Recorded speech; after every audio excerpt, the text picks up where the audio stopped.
people are now. Originally, my people were in the area where KXL was coming through. I have a connection to that land in my blood. I can feel it. It's part of my ancestry. It's part of my past, my present, and my children's future.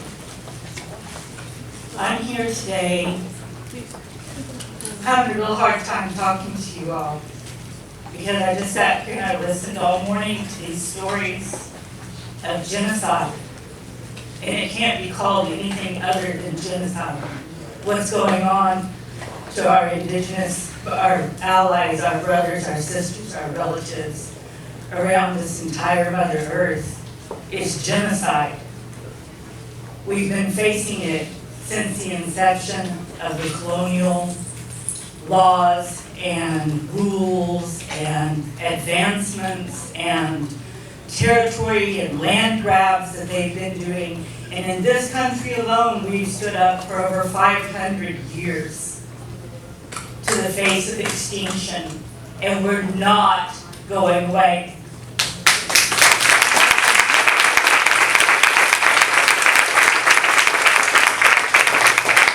Here's some about KXL. I want to talk to you a little bit because what we've witnessed this morning, what we have stood witness to, has been testimony that is heartbreaking and it's hard and it's heavy, and you don't even know where to go from there sometimes.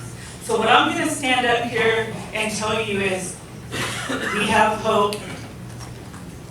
We can be successful. We can stop the things that our territories are facing. It takes all of us coming together in support of one another. I wrote something that I have not even read because I'm sitting here and I'm listening to you all this morning. You know, I'm looking at these things about respecting our existence here. You've listened to powerful and profound testimony this morning, testimony that proves beyond doubt that the insidious black snake of the oil and gas industry will not cease the attack on Mother Earth. It is up to us, the speakers of the colonial court system's language, to stand on her behalf and be her voice.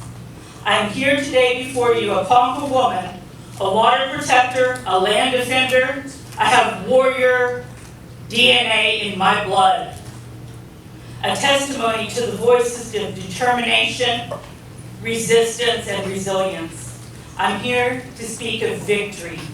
The kind of victory that can only come about if we humans pay attention to the wisdom of our ancestors. And I'm not talking about the ancestors of what people only call indigenous peoples. All of our ancestors had a relationship to Mother Earth at one point. At one point in time, everybody lived in balance and in harmony. I'm talking to everyone's ancestors and all of those teachings at this point. Everyone here is familiar with the story of KXL. Next slide, please. They wanted to bring tar sands from Canada down through the United States. The ugly four-pronged attacks that would move Canadian tar sand sludge through the Great Plains region of Turtle Island, slicing through aquifers, leaking oil and sludge, decimating entire ecosystems, raising temperatures at an alarming rate, and desecrating sacred lands. You might ask why this pipeline received more attention than the other three lines of the Keystone system. Although all fossil fuels contribute to climate change, petroleum refined from tar sands emits 3 times more greenhouse gas than any other fuel during extracting and refining, while also depleting freshwater resources and creating an abundance of hazardous byproducts, including petroleum coke. Next slide, please. The very oversight system in place to protect the people and the environment granted permit after permit, ignoring the science and their conscience.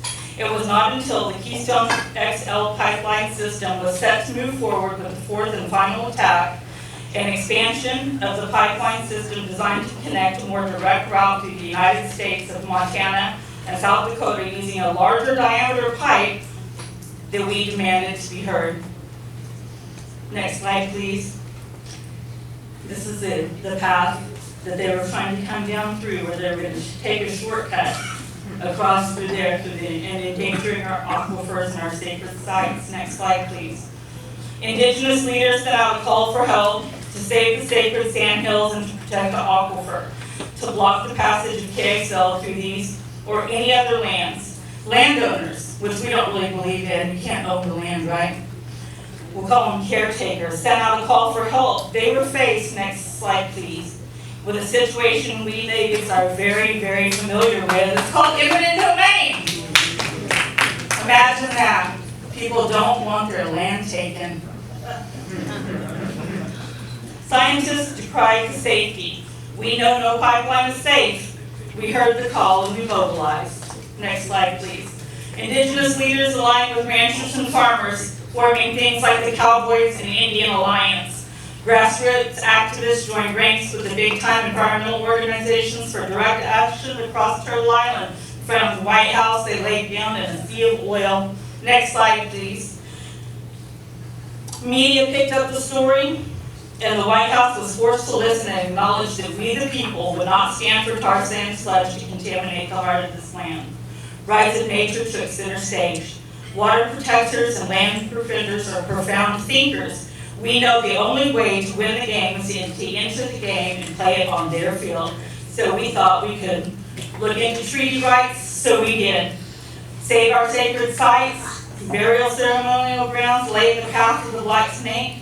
We're going to use this to stop KXL. We're going to use our treaty rights to stop KXL, and we're going to plant our sacred corn to stop KXL. All of those things came together and they worked.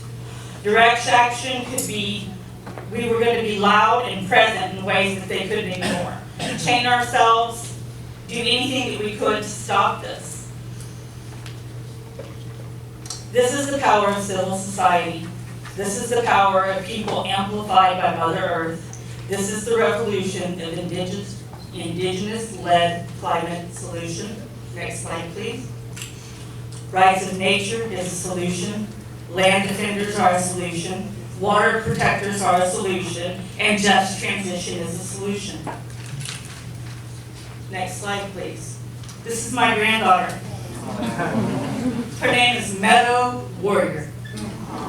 And can you think of a better name for a pro-activist or environmental justice than Meadow Warrior? And she's why I stand up here today. So I don't have an ask from the judges. I have more of a statement that I want to say to you. I want to say, please, please, please, everyone in this room, our judges included, be vigilant. KXL was stopped in its tracks, but big oil and gas are sneaky and they're connected. They know ways to profit from and circumvent the laws set out to protect on a national and international level. A recent article published in Climate News by journalist Katie Sermon, the exploitation of a common part of free trade agreements that helps fossil fuel companies force big payouts from governments phasing out oil and gas projects. The United States narrowly avoided a $15 billion claim over the shuttering of Keystone XL pipeline. The Investors State Dispute Settlement, ISDS, learn about it. They have. It is a guarantee that the money we know that the money that they receive will not be part of the just transition. And to all you water protectors, next slide please, land defenders and allies, be ready. The Minnesota Public Utilities Commission has approved a route to permit for a petroleum pipeline near the Keystone National Monument. This is a sacred site and we will protect it.